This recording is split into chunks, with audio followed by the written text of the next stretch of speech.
I'm Eve Young, the Jerusalem Post economics correspondent, here today with Irad Renan, the co-founder and CEO of Weme. So Irad, let's just start by tell us about yourself. So nice to meet you. My name is Irad. I'm the co-founder and CEO of Weme, as you said. My goal in life is to take technology and make the world better, just as it sounds. I live near Jerusalem, which is very nice because I live in a small town. And when I want, I can jump into Jerusalem and enjoy the city life. My whole life was here, which is very nice because there is a lot of technology and a lot of very great people here in Jerusalem. Really? There's like a Jerusalem tech ecosystem. Yeah. I learned. I can see my school from. You can see, is it from this Givat window. Ram? You can see Yeah, Givat Ram? Nice. definitely, which is amazing. And I grew up in an environment with a lot of innovation, a lot of robotics. This is my favorite thing. We're not doing robotics in Weme, but one day we will start working on it. Volunteer robots. Yeah. That's a spoiler because we haven't gotten into what Weme even does yet, but back to you. During the army, I did my service as an intelligence officer in a special force unit, which was amazing experience, taught me a lot. Also, very good friends. Some of them are not with us today. And after the service, we started Weme. We will talk about it. A very great company. And this is... You're unbiased, but very great company. That's it, basically. Tell us what got you into tech. Like, was it something you liked before your service in IDF, or is like that where you discovered that world? So I always really like to solve problems, many different types of problems.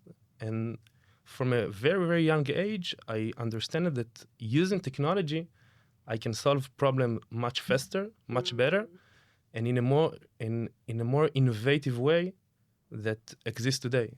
And this is the most amazing part, because you see the world, you identify problems, and you solve them using sometimes very complicated technology. Sometimes it is very easy. And the things I said before is that I want to use technology to make the world better. And in this process, there are a lot of big and small problems that we can solve, both in economics and volunteering and every other aspect in our life. And this is kind of addictive. This is very fun. So, okay, you did a tech job in intelligence in the army, or not so much? It was part intelligence and part in the field, which was kind of interesting because I saw the whole picture. Nice. I saw the back office of the technology and how things works and how you get the intelligence from our friendly enemies. And on the other side, I saw how the technology affects on the field and on real people, which was amazing because you can see the whole picture and it makes you the smartest person in the room because you understand both sides and you can make decisions and act smartly. And this was great. And then you went on to study about that in school, like that you went on to pursue technology. What did you study? So I didn't go, I just did a high school, an army, and then I founded Weme. Oh, wow. Yeah. I really wanted to go to MIT. I did an SAT, I did all the tests. And then the October 7th happened. And I decided that I cannot leave the country and we must do Weme. We'll talk about why it happened. And then I said, I will wait for a couple of years with the academy and we'll just do it. And then I can go to, do robotics and much more deep technology. And this is the story. So when you said you could see your school, you mean like Leada, not like wild.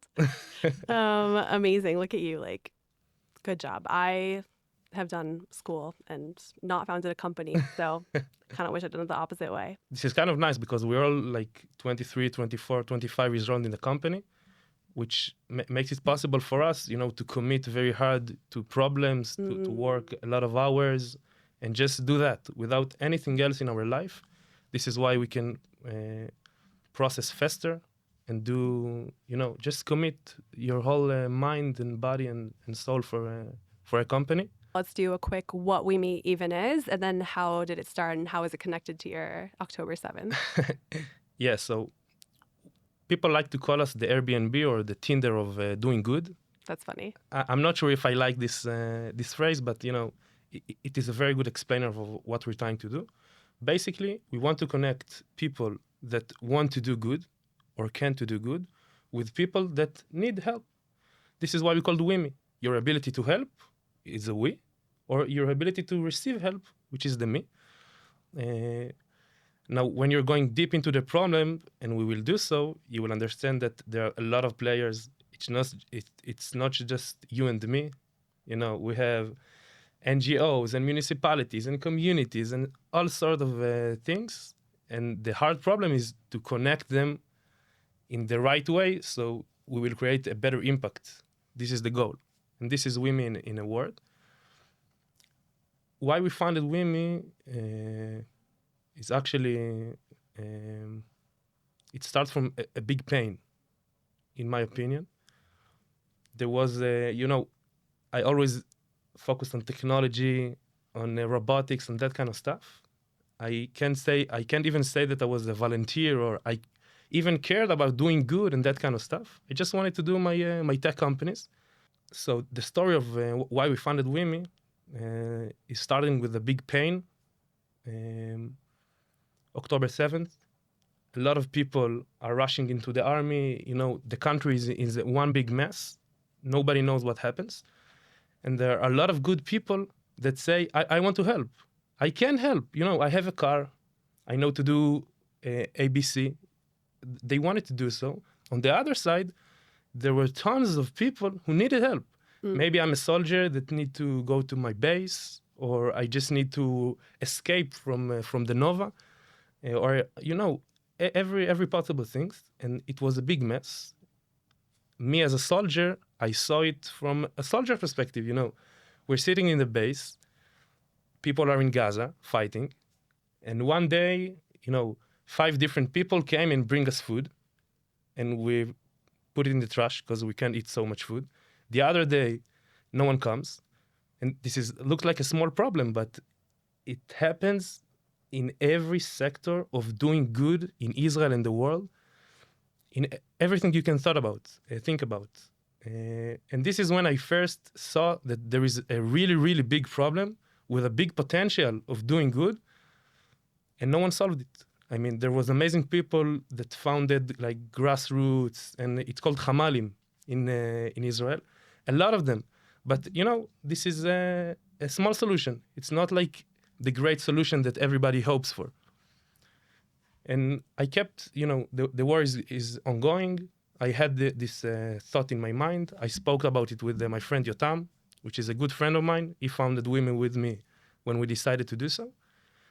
And in November of 2023, a good friend of mine from Sayeret Golani, called Liron Snir, he died during the war. He was killed. And like a day or two after, I came across a paper that he wrote to himself. And in this paper, he said a lot of things. One of them, and the most important message for me at least, was the most important thing in life is doing good. You need to do good. I mean, if something will ever happen to me, this is what I want you to remember. I want you to remember to do good and bring good to the world. And when I saw it, I knew that we got to solve this problem, because this is my ability as someone who understands tech to bring this change to the world based on his wish. And since then, we decided, me and Yotam, that we have to find Weme, and we did so. It was an interesting journey. We can even talk about it. And, you know, every time we have a hard time in the company, you know, there is a big challenge we're not able to solve or anything else, I always came back to this. And this gave me the power to keep moving forward, because this is right. As humans in this world, our pure mission should be doing good for others to make this world a better place. And if everybody, and this is what we're trying to do at Weme, I mean, we're not just a platform. We want that doing good will be part of the everyday life of every person in this world. We'll start in Israel, then the diaspora communities, and then hopefully the whole world. And it's not that hard. We just need to make it so easy to do so it will happen. And this is Weme and why we founded it in a couple of sentences. So tell us where Weme is today. What does it look like for, say, a user? Where are you at with like donations? What's the business model? Yeah, so there are a lot of questions in your Yeah, in in your my question. one question. Yeah. So let's start with who are the players. There are NGOs that coordinating a lot of good under their umbrella, but sometimes they're very inefficient because they don't have the right tool to manage the operation. They need to manage volunteers and requests and logistics and a lot of stuff, and it is very hard, and they're right now using very inefficient tools to do so. So we gave them a platform which is run in very, very large organizations in Israel, and hopefully next year also in the US. This is one player. The other one is municipalities. They're in charge to make sure that their citizens have a good life.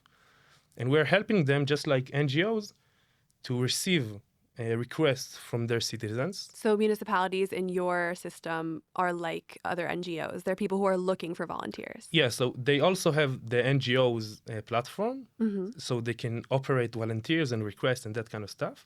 But we also give them a higher permission to see everything that happens in their city. Oh, interesting. Yeah, like a cool dashboard that helps them to manage all the NGOs and all the efforts in their area. And this is kind of nice because, you look at the emergency, they had no idea what happened, who needs help, who is right there right now. And now with Weme, it is possible with a click. And this is very, very important. So these are two, NGOs and municipalities.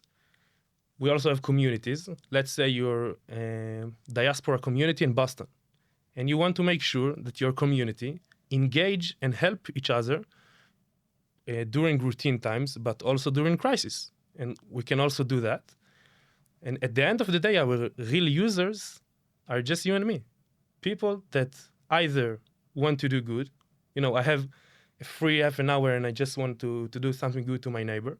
Or maybe I need help because, I went to Miluim and I need someone to help me with my dog. And this is the real users. The NGOs, the municipalities, and the communities are a part of the platform. They are players. We gave them a lot of value. But the real process focuses on you, on the person. So what really happens inside, under the hood, you enter Weme, you say what your skills, where you live at, when you're available, and all sorts of, stuff. And then we take this data, and thanks to it, we're able to create you the best connections for either doing good or receive help. Oh, nice. So users can do either. Of course, this is the Weme. Oh, that makes a lot of sense. I was thinking of the people getting help with the municipalities and the organizations. No, that's very cool. It's this is like a huge social network of doing good. Now, the great thing is that you can be a part of an NGO as a person or a municipality or a community or 10 communities. This is endless. I mean, the potential that doesn't stop here. And what's really interesting about Weme is that our algorithm that connects you with the relevant things around you, which is like, just like Instagram or Facebook does with your feed, or Airbnb with the best apartments that fit my needs. We're doing so in volunteering. And this, people that are regular volunteers, they look at it and like, whoa, right now I don't need to chase after, opportunities. It's all in one place. It fit my needs and my will. And this is a very big change for those who regularly volunteers, or even someone that doesn't volunteer yet but wants to do so, and it's become easy. So this is like, the big picture. Where we are at right now, we're very, very focused on the rebuilding efforts of the country, mostly in the north, with our amazing partners. What happens there? A lot of people are returning to their home. They haven't been in their homes for like a year and a half. The process of returning to home includes I need to get there. I need to clean my home. Sometime a rocket hit my home, so I need help to much more than just cleaning. Sometime I need the handyman. Maybe I need also help, just to feel better, to don't feel lonely. And there are a lot of needs right now in the north, and we're very focused there. We help thousands of people, both to get help, but also to give it. And it's amazing thing to see, someone from Tel Aviv drive 3 hours to Metula to help an old lady to clean her home, to buy some groceries. And at the end of the day, she says, you changed my life. Now I understand what this country is all about. What is being Jewish, because this is part of our values. And this is amazing to see. What's the model? It's a nonprofit. You're looking for donors, getting donors. Yeah, so we founded Weme as a nonprofit because we knew that if we will make it a for-profit company, our user will lose. Because if you're for-profit, you're for-profit. You have investors that want you to make more money, so we'll take more money. And some NGOs won't be able to use our services maybe because they won't have the ability to pay us. So we knew from the beginning that it must be an NGO. So this is how we found it. We have donors, amazing ones, and we're also always looking for new ones. But the model is very simple. If you're an NGO, a big or a medium one, you can pay us and get a very, very good software to manage your volunteers, just like any other. So it's like a freemium service. Yeah. It's a freemium, both for NGOs, municipalities, communities, corporates. They want to find opportunities. We can give them opportunities, which is very nice. And actually, they're paying us, let's say, a couple of thousands of shekel per month. We can cut them to people that are coordinating volunteers and go do other stuff because the platform does so much by itself. And there are tons of automations that it becoming much more efficient to manage them. And it's for, the value for the product, for the NGOs and municipalities is very, very high. So this is very nice. And this is a nice business model. We're not going to be billionaires and we're not trying to. We just need to become sustainable. Yeah, tell me, what's the vision? What's the goal? Do you want to be the CEO of Weme in 10 years? And what does Weme look like then? So when we look into the future, we see an amazing future. I mean, the potential of Weme is endless. Let's say that you want to decide that next Sunday you want to clean the country. You also have thousands of users that can do so. You know that they're available next Sunday, and you can just make it happen with a click of a button. And this is something that does not exist today. But it's not just our ability to make things happen. Every user in the platform can do so. Wow. Think about you. Like, what do you want to do? Like, tell me about some initiative that you thought, if I could do so, I would definitely do. Wow, that's a good question. What's a good initiative that I want to do if I could do any? But an army of volunteers. So I was a lone soldier in the army, and I used to love getting hosted for meals. So that'd be really cute if you had like a big Shabbos, bring all the lone soldiers out for a meal. Amazing. So with Weme, you can just go into the platform and say, lonely soldiers, I'm starting a new initiative that do this and that, and they will join you because we have all the lone soldiers. And the platform will find you the people that want to do meals, that want to take part in it. And the match is instant. And this is the amazing part. I mean, if you're, let's say, a Jewish federation that wants to do an amazing initiative to connect Orthodox Jews that want to involve in the high-tech industry with people from the US that can teach them English and math. So you can just do it. You decide to do so. You contact us, or you can do it by yourself, and you're just creating the match. And this is the real innovation. Your ability to make things happen became like that. We're not going to stop until we will be there. Never. This is our goal. This is our life. We're very committed to Weme. And right now it's going very well. I mean, we really feel that the people in the field needs that. I mean, everybody, we're talking to NGOs, to municipalities, all of our users, they're like, this tool changed my life and the way I work and see impact. And this is why we're waking up in the morning. Also, Weme now is a platform, just like Airbnb or Uber is a platform. But we're very slowly are becoming more of a movement because we're creating a new way to do something. And this thing happened inside our platform. And suddenly, when we're going into a new community, suddenly, 2 months afterwards, the people in the community feel that they are part of Weme. And feel that they are a much better community because the people are more connected and they're engaged in a much better way than they used to before. And this is the change. You understand? How many-ish users, if you could tell us, do you have? And also municipalities, corporations? In terms of users, we just crossed the 10,000 users a few weeks ago. We have over 60 municipalities and NGOs that are actively using the platform. And the big next thing that we're about to do is after Passover, we're going to open Weme to everyone in Israel, which is going to create a really big buzz.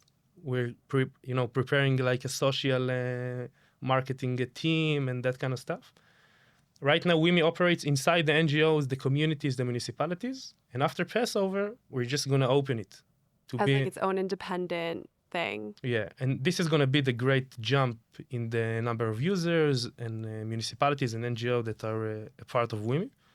And since then, it will grow much, much faster than it does right now. Because right now, we're still testing, we're looking, pilots, small communities, small cities. But after Passover, there will be a major explosion. And this is what we're looking for. Let's talk more about how you actually did the starting Weme part, right? You have the idea, you have the understanding that you want to do good and that there's this friction in the volunteer market, I guess we'll call it. So how do you go from there to this is the idea for Weme and this is how we're doing it? So it was a very painful journey it still does. Yeah, it was very hard. When you're trying to integrate technology into a world that hates technology. And a very, very established world, yeah, right? Yeah. NGOs are... For 100 years, Yeah. Since their existence, they work with paper and documents. And this is what their people used to. And just to do a research with them was hard. We started just like every other startup. We started with the research. We went to municipalities, NGOs, initiatives, grassroots, wherever you want. And we started talking to them. And the concept of making all their operation digital was very hard for them to catch. But we did it. I mean, we did a research, a very extensive one. And we learned a lot. And then Yotam, my partner, still worked in a high-tech company. He wasn't committed to Weme at that time. And then we developed an MVP. We launched it right here in Jerusalem with, a couple of NGOs, communities. And we saw that the product is solving a real problem. People really liked it. We received very good reviews. Also very bad ones to make it better. And then we raised money from the JFNA, the Jewish Federation of North America. Amazing partners. And our whole vision was to make sure that in the next emergency, it will be different than what it was. And at that time, we really looked at the North as the next thing that is going to happen. Mm-hmm. I'm very happy to say that, all the people were evacuated from the area, so all the rockets hit empty houses. So the needs of volunteering efforts was much lower in the North. There was a lot of work in the home front. So we did the research, then we developed an MVP, we raised money, of course donations, not like a VC. And then we developed much better product. We built a larger team of developers, product managers. How big is Weme right now in terms of staff? Just 7 people. 7 people. Yeah, right here in Jerusalem. Very nice office. You're welcome. We developed a much better software. We launched it to much more NGOs, municipalities, and we're still developing this product. And then the war ended. Mm-hmm. We were in a lot of municipalities and NGOs, partnered with a lot of them. And the war ended and people started returning to their homes. And then we understood it together with our partners that there is a huge need, as I said before, to all those who are coming back to their homes. And then we started being very, very focused on the north. We did some tremendous changes in the app, on the way it works, on the automation. And right now, if you're going to the north and you need help, you just go into a link, say whatever you need, volunteer will come to you. And this is the magic. There's something, I think it is magical. And I think like the response that we saw after October 7th, people helping each other out, it really is incredible. I also want to touch on the fact that there's something really sad there, right? There's something a little bit sad about the fact that in so many ways, what has saved people or changed their lives, like you said, is just other people willing to donate of their time and how much need there was.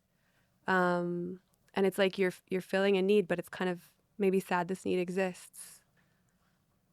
So first of all, it's not an optimal situation, but this is the reality. This is the reality in Israel since it was, first started. And actually, when we look at the bigger picture, the only one that will help me is not the government, is not anyone. It's my neighbor. It's my friend. It's my community. And the whole world is going towards communities as a place that is my home. I feel belong to my community. And at the end of the day, these people will care much more about me than anyone in the world. And, you can say that my community is being part of Jerusalem, or being the fact that I'm a fan of Hapoel Jerusalem, or whatever I want. I mean, community is endless. And by taking the communities and make them stronger and more efficient, we're bringing the change. We're not waiting for anybody else to do so. And I think that without volunteering, organizations like Hamal Ezrachi and One Heart and much more amazing ones, the country will be in big trouble during crisis. Do you ever worry, though, that the fact that you're creating this platform that allows citizens to fill these roles that maybe the government should, it's like stopping necessary processes from above? Like an example, we reported on this as well in the Jerusalem Post. There were numerous cases where reservists didn't have like very basic gear. In the beginning of the war, they needed it. They didn't have basic protective gear. They didn't have, in some cases, food. In some cases, water. Like a team of reservists would have volunteers bring them bottled water. So tell me about kind of the conflict or the problem of like, okay, a volunteer just brought these reservists food, but like that means that the army didn't have to get its stuff together by itself. So when we look at the world without Weme, this would just happen. I will bring you the food, you will receive it, and that's it. No one will knows about it. It will just be another dot in the volunteering ecosystem of Israel. With Weme, we can also bring you the person that will give you food, but we can say to your municipality or the home front command or whoever we want, to the government even, look, right here in Jerusalem, there are 300 people in this specific neighborhood that needs help. And this is the help they need. So please solve it on more strategic way, not just bring them food tomorrow. Nice. This is what I can do. Of course, we're not bringing their personal information. This is very, very important for us to make sure the privacy is at the top level. But with the platform, we can finally see the big picture. We can see the needs. We can see the status of every need. And this is an amazing change when you look from a government perspective. And at the end game, it will actually help them. Maybe in the short term, so they will receive help from us. It's not from us, it's from volunteers. Yeah. But at the end game, the government will understand there is a problem right here. Right now, it is very hard for them to understand what really happens in the field. Cool. So we're bringing that. Tell me some stories. Tell me some examples, your most heart-wrenching or exciting or interesting things that you've seen through Weme. So there is one thing that me and Yotam will never forget, seriously. Like 2 months ago, we said when we built Weme, so let's go volunteer. We're just not building the platform. We need to do some active stuff. And then we signed into Weme. we saw a help request from a lady that wants to return to her home with her family, and we signed it. And then the day after, we went to her house, and in my perspective, I just cleaned the house. I came there, I cleaned, everything, just basic stuff. In her perspective, we changed her life. I mean, for a year and a half, she and her family felt like they're lonely. Nobody helps them. They're not in their house. The government does not help them. And suddenly, 3 random people are just coming to her home and just helping and listening.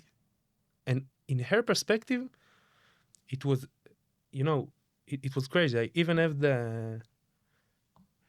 she wrote us after we've been there. We did not understand how tremendous this was in her perspective. And then she wrote us something. Of course, I won't say her name or anything else, but she said, all of Israel is responsible for one another. It's not just a slogan. She really felt that in her heart, that we've been there for her. We doesn't have to. And it's people for people. It's not government for people, municipality for people. This is just regular people that help people. And this was the most amazing stuff in this journey. Now, this story happens every day through Weme in a lot of different places with a lot of different peoples. And the experience for me as a volunteer was amazing, because I really felt that I'm part of a change. Because, there are a lot of volunteering opportunities that are, and I'm not judging, okay? But they're kind of boring. Let's go to a warehouse and pack food. I don't feel the other person that received this food. I don't know what happened with what I'm doing, which is fine. But the experience to help and see in your own eyes what is happening, this is a feeling that I cannot describe it in words. Really, it was amazing. We sat for like 2 days after we met her, and we was like, whoa, really, this is crazy. And we're receiving very, very heart-touching reviews from people that, you just came and helped them. And it's not us. This is very important to say. We're nothing. We're just the platform. Mm-hmm. We're just enabling this to happen and make it easier. But the real heroes are the volunteers. Mm-hmm. Now, when I look at her, today she received help, but tomorrow she will give help. Because when her neighbor will return to his house 2 months from now, she will be able to help him through Weme. And this is the concept. It's not one side and the other side. Everybody can do both. And this is also a part of the change that we're very proud of. It's very cool when you consider so much of the criticism around philanthropy is that it creates this dynamic of like the person who needs and the person who can give, and this imbalance. So I like that it's like everyone can do all of it. The situation in Israel right now is not easy. I mean, the nation is going through a very hard time. And we really believe that by connecting people through act of good, we can change something. And when we can connect an Orthodox woman with a reservist, this is something amazing. And we're creating a connection between 2 people that otherwise probably would never meet. And the whole meeting is about doing good to one to each other. And this is amazing. And I really believe that doing so in a large enough scale can bring a tremendous change from the ground up to our country or for every community in the world. And this is part of our future that we're imagining. Tell me about your responsibility as a platform. Like, what systems do you have in place? I guess you already said that privacy is really important, but can people connect with you and say, the volunteer who came made me really uncomfortable, and I think that, So at the end of the day, we're connecting people. And people can do a lot of problems. And we knew it from the beginning. We saw other platforms, similar platforms in the world. Let's say Uber, for instance, almost got closed because a lot of drivers did very bad things. So we're doing a couple of things. First of all, not anyone can join to help an old woman in her own house. There will be an organization in the middle that will do the validation. Also, if you want to join a community, let's say the Jerusalem community, you can't just join the community and go to somebody's house. You will need to be approved by the managers. They maybe will interview you. We know your ID, your phone, your address, and a lot of stuff. And when I compare what's happened in Weme to what happens now without Weme, today I can go to somebody's house, do some stuff, and nobody will knows about it. In Weme, because everything is in one platform, I can track the users.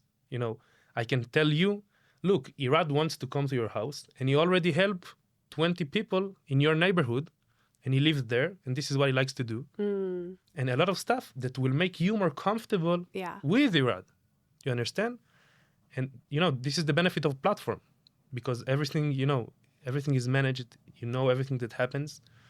And also, if anything would ever happen, you can immediately contact us, and we will make sure that this person will never, ever be able to volunteer again in our platform, which today is not exist. Yeah.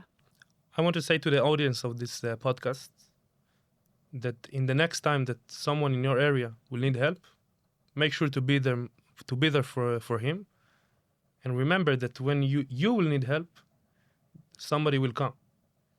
And hopefully we as the Weme platform will be able to help you to do those things. But even without us, you can go ahead and do so. Just take an half an hour and go help your old neighbor or wherever you want. And this way, we can from the ground up make our everyday life much better. And this is it. Great. Thank you, Irad, so much for joining us. Thank you, Eve. It was amazing.